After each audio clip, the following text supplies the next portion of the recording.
इस देश में एक बड़ी नाकारा जाति थी जो बिना काम करे कमाए खाना चाहती थी, उसने इन वंचित वर्गों को कांग्रेस के शासन में अधिकारों से भी वंचित किया, सरकारी नौकरियों से भी वंचित किया, संसाधनों से भी वंचित किया। और हमेशा एक बात करते रहे कि ये लोग एफिशिएंट नहीं है, इनमें काबिलियत नहीं है, और काबिलियत के नाम पे आज भी बैकलॉग, अगर बैकलॉग है इस देश में नौकरियों का बैकलॉग है, तो उसके लिए कांग्रेस पार्टी जिम्मेदार है। गैर बराबरी की व्यवस्था तैयार करने के लिए कांग्रेस पार्टी जिम्मेदार है।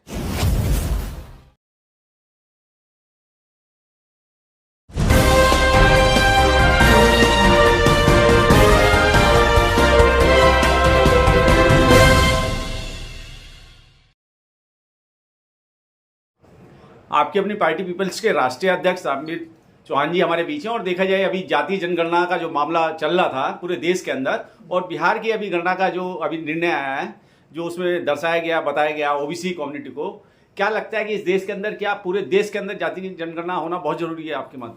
देखिए, हम आपकी अपनी पार्टी पीपल्स शुरू से ही इस बात को लेकर चलती है कि जो डॉक्टर बी.आर. अम्बेडकर की सोच थी कि ये देश जाति विहीन होना चाहिए, कास्ट इस देश से एबोलिशन होना, कास्ट का एबोलिशन होना चाहिए, जातियां समाप्त होनी चाहिए इस देश में।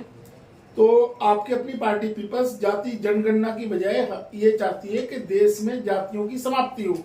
और अब जो कल बिहार सरकार ने जातियों के आंकड़े जारी किए हैं, जिस तरीके से जातियों के आंकड़े जारी किए, हम जब से हमारी पार्टी की स्थापना हुई हम तब से ये बात बोल रहे हैं कि ये जातियों की जो लड़ाई है ये कबीलाई लड़ाई बनने वाली है। कुछ दिनों के बाद संसाधनों के लिए एक दूसरे के खिलाफ गुरिल्ला वार शुरू हो जाएगी, एक जाति दूसरी जाति के खिलाफ लड़ना शुरू कर देगी, जिसमें क्योंकि अब ये आंकड़े सामने आए हैं, तो इन आंकड़ों के साथ साथ अभी तो एक और स्थिति, भयानक स्थिति देश के सामने आने वाली है कि पूरे देश में अगर ये कास्ट सेंसस होगा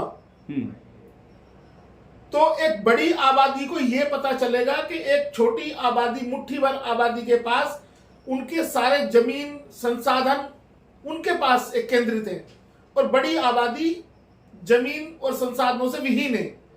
तो ये देश एक क्रांति की तरफ बढ़ेगा अगर ये जातियों के आंकड़े की बात करते हैं। और सरकार अगर अभी भी नहीं चेतती है, तो हमने जो बात रखी है कि इस देश में कास्ट एबोलिशन हो, इस देश में जातियां समाप्त हो, जातियां समाप्त होंगी तो सभी लोग भारतीय होंगे और सब लोग एक देश के लिए काम करेंगे, ना कि एक वर्ग विशेष के लिए काम करेंगे। देखा जाए आज सुबह का पेपर जो है तमाम राजनीतिक लोगों के स्टेटमेंट से भरा हुआ था। उसमें राहुल गांधी ने भी एक स्टेटमेंट दिया है कि इस देश के अंदर जातीय जनगणना होना बहुत जरूरी है। उन्होंने इस बात का भी हवाला दिया कि जो नीति आयोग है उसमें 127 मेंबर होते हैं, लेकिन ओबीसी के केवल 2 लोग हैं वहां पर। क्या लगता है कि जाति के आधार पर ऐसी नियुक्तियां जरूरी है इस देश के अंदर ओबीसी कम्युनिटी की? देखिए, मेरा ये कहना है इसमें, राहुल गांधी अपना इतिहास पढ़ें कांग्रेस पार्टी का। हाँ। अपनी दादी, अपने परदादा, उनके परनाना या दादा जो भी उनको कहेंगे, नेहरू जी। हाँ। और साथ साथ अपने पिताजी का भी इतिहास पढ़ें। सबसे बड़ा अगर किसी ने इस देश में जो पिछड़े वर्ग के साथ धोखा किया है तो वो कांग्रेस पार्टी ने किया है। अगर 1950 के बाद इस देश में रिजर्वेशन का कॉन्सेप्ट, कॉन्स्टिट्यूशनल कॉन्सेप्ट आया, और कॉन्स्टिट्यूशनल कॉन्सेप्ट आने के बाद इस देश में एक बड़ी नाकारा जाति थी जो बिना काम करे कमाए खाना चाहती थी, उसने इन वंचित वर्गों को कांग्रेस के शासन में अधिकारों से भी वंचित किया, सरकारी नौकरियों से भी वंचित किया, संसाधनों से भी वंचित किया। और हमेशा एक बात करते रहे कि ये लोग एफिशिएंट नहीं है, इनमें काबिलियत नहीं है, और काबिलियत के नाम पे आज भी बैकलॉग, अगर बैकलॉग है इस देश में नौकरियों का बैकलॉग है, तो उसके लिए कांग्रेस पार्टी जिम्मेदार है। गैर बराबरी की व्यवस्था तैयार करने के लिए कांग्रेस पार्टी जिम्मेदार है। आज जो ये भयानक स्थिति देश के सामने आने वाली है, कांग्रेस अपनी जिम्मेदारी से नहीं बच सकती। दूसरी चीज, मंडल कमीशन से पहले, सबसे पहले हम इस बात को लेकर चलेंगे तो साइमन कमीशन भारत में आया था।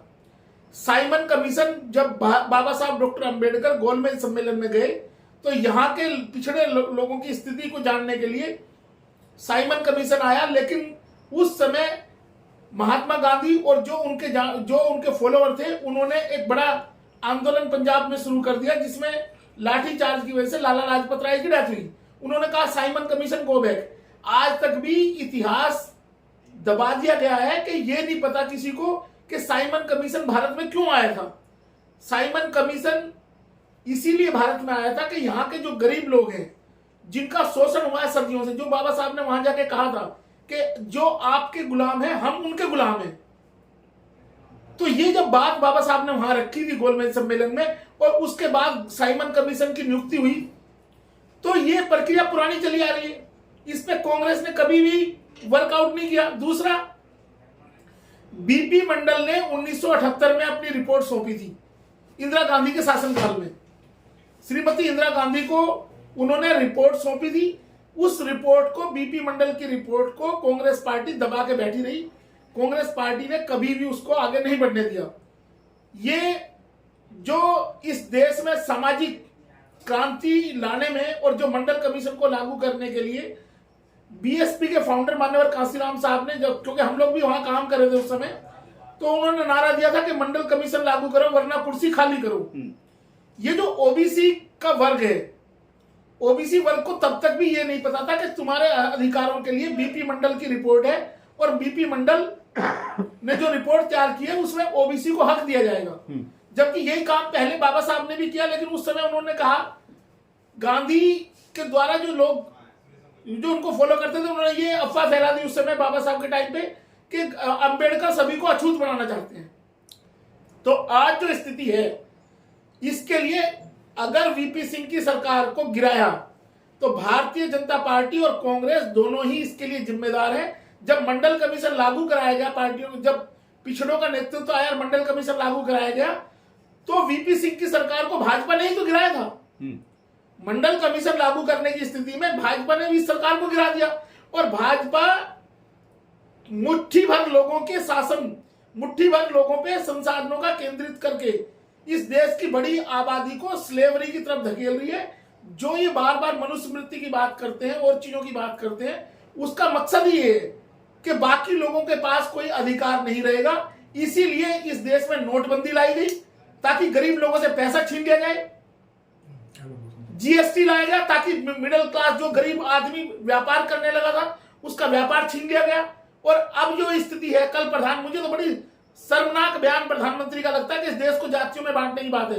एक तरफ तो वो हिंदू संस्कृति के ध्वजारोहक बनते हैं प्रधानमंत्री, और दूसरी तरफ कहते हैं जातियों में किसने बांट रखा है। आप जिस धर्म को फॉलो करते हैं, जिन लोगों को फॉलो करते हैं, आरएसएस के लोग हैं, सब लोग, तो आप सामाजिक समरसता और जातियों की समरसता की बात करते हैं, तो सबसे बड़े पोषक तो जातियों के आप हैं। हमने तो राष्ट्रपति को भी ज्ञापन दिया, आपकी अपनी पार्टी की तरफ से हमने राष्ट्रपति महोदया को ज्ञापन सौंपा कि इस देश में जातियां समाप्त की जाए। अगर जातियां समाप्त नहीं हुई तो ये देश एक ऐसी स्थिति में, भयानक गृह युद्ध की स्थिति में आएगा कुछ दिन के बाद, जब ये जातियां आपस में लड़ेगी एक दूसरे की संसाधनों में कब्जा करने के लिए। क्या लगता है, आपकी अपनी पार्टी पीपल्स जो है पिछले 6 साल से जाति उन्मूलन कानून की मांग कर रही है इस देश के अंदर, लेकिन देश की जो वर्तमान सरकार है वो कहीं ना कहीं जाति आधारित आंकड़ों पे जो है सरकार बनाने का काम कर रही है, तो कैसे? देखिए, ऐसा है, इस देश के लिए जो भयावह स्थिति वो है, जो जातियों पे अगर गर्व करेंगे ये इस देश के विनाश का कारण बनेगा। ये डॉक्टर बी.आर. अम्बेडकर ने भी कहा है कि जातियों पे गर्व करना हमारे विनाश का कारण बनेगा। और अगर ऐसी स्थिति पैदा हो रही है, ये कांसीराम जी ने भी एक बार कहा था कि जो काम कांग्रेस 70 साल से स्लो पॉइजन की वो बात करते थे कि 70 साल का स्लो पॉइजन है कांग्रेस, और जो ये भारतीय जनता पार्टी ये साइनाइड है।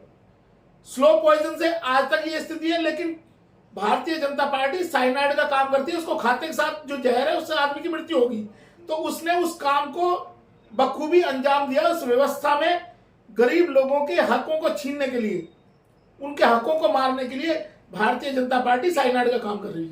मंडल कमिंडल की बात कर रहे थे आपने बहुत अच्छी बात कही थी कि मंडल कमिंडल पर भारी पड़ेगा, तो उसका थोड़ा सा हमें बता दीजिए कि किस तरीके से। मैंने एक आज 1985 के बाद और जो 90 की राजनीति थी, हाँ, उस समय मंदिर का मुद्दा और बाद में बीपी मंडल की रिपोर्ट जो लागू हुई 89 के बाद, हाँ, वीपी सिंह की सरकार में, तो उस समय मंडल कमंडल की बात हुई, तो उस मंडल की राजनीति को खत्म करने के लिए लालकृष्ण आडवाणी ने रथ यात्रा निकाली ताकि कमंडल की राजनीति की जा सके।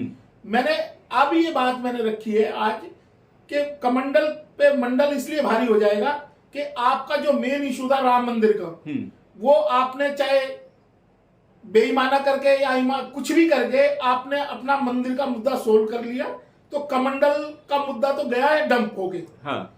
और अब ये जो जिन्न निकाल दिया है बाहर मंडल का जी, जो बिहार सरकार ने मंडल के जिन्न को दोबारा जिंदा किया, क्योंकि बीपी मंडल भी बिहार के ही रहने वाले थे जी जी जी, उन्हीं के नेतृत्व में ये सारे आंकड़े तैयार किए गए थे। बीपी मंडल की जो रिपोर्ट है बिहार से थे वो।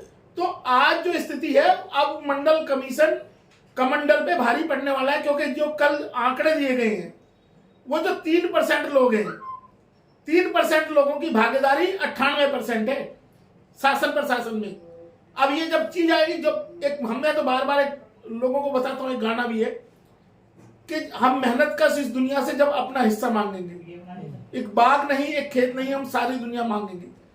तो दौलत की अंधेरी रातों ने मेहनत का सूरज छिपा लिया।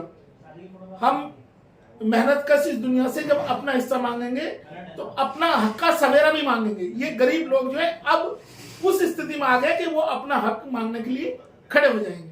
क्या लगता है, कई राज्यों में चुनाव है, सर पे है बिल्कुल, और तमाम जो है पार्टियों के नेता जो है घोड़े की दौड़ के माफी जो है दौड़ लगा रहे हैं, क्या लगता है इस बार जो है, जो अभी हाल फिलहाल में 4 राज्य का चुनाव आ रहा है, मंडल कमंडल भी हो गया और इसके अलावा जो है राम मंदिर का मुद्दा भी सॉल्व हो गया, किस आधार पे जो है सरकार बना पाएंगे अब जो है वर्तमान जो है पार्टियां? ये तो इस सरकारें बनाने का काम जहां तक सरकारों का काम है, हाँ। अगर जनता के साथ छल कपट बेईमाना होता रहा, हाँ। तो ये छल कपट और बेईमाने की सरकारें हैं, ईमानदारी की सरकारें नहीं है। ईमानदारी की सरकारें उस दिन आएंगी जब हम जाति और धर्म के नाम पे वोट मांगना बंद कर देंगे, जब इस देश में डेवलपमेंट की बात हम करेंगे। और जो डेवलपमेंट की बात है, कुछ दिन पहले यही सरकार, हाँ। इसी सरकार ने, जो केंद्र में सरकार बैठी हुई है, इसने 10% EWS का रिजर्वेशन किया है स्वर्ण जाति के लिए। उसमें भी कास्ट को बैरिकेड बना दिया गया कि अपर कास्ट के लिए। तब जब आप 10% आरक्षण कर रहे थे उनके लिए, तब आपके लिए कास्ट कोई, तब आपके पास लिए कास्ट मैटर करती थी, और आज आप कह रहे हैं कि आपके पास कास्ट मैटर नहीं करती है। तो 3% लोगों के लिए जब आप 10% रिजर्वेशन देते हैं, और वो लोग ऑलरेडी 50.5% में उनका भागीदारी है, 15% लोगों का 50% से ज्यादा हिस्सेदारी है। तो इसका मतलब आपने 60% उनको दे दिया, और बाकी लोगों को वंचित, जो वंचित लोग थे, जिनको आजादी से पहले वंचित वर्ग कहा गया है, आज भी वो वंचित ही हैं, और ये सरकारें भी उनको वंचित करने का काम कर रही हैं। ये डिप्राइव कर रही है उनके मूलभूत अधिकारों से, जो उनका मानव अधिकार है उससे भी डिप्राइव कर रही है सरकार। क्या लगता है रामवीर जी, जिस तरीके से देश की आजादी को आज 74 साल से ज्यादा हो गए, बैकलॉग आज तक कंप्लीट नहीं हो पाया, तो क्या ओबीसी या SC ST या माइनॉरिटी के लोगों को उनका हक अधिकार मिल पाएगा इस देश के अंदर? मैंने कहा कि इस देश को, अगर इस देश की राजनीति चलेगी, आपके चैनल पे पहली बार ये बात मैं बोल रहा हूं, लोगों को अभी समझ में नहीं आएगी। अब इस देश की राजनीति ओम चलाएगा। अब इस देश की राजनीति ओम चलाएगा, चाहे इस ओम को 786 बना दो या ओम बना दो।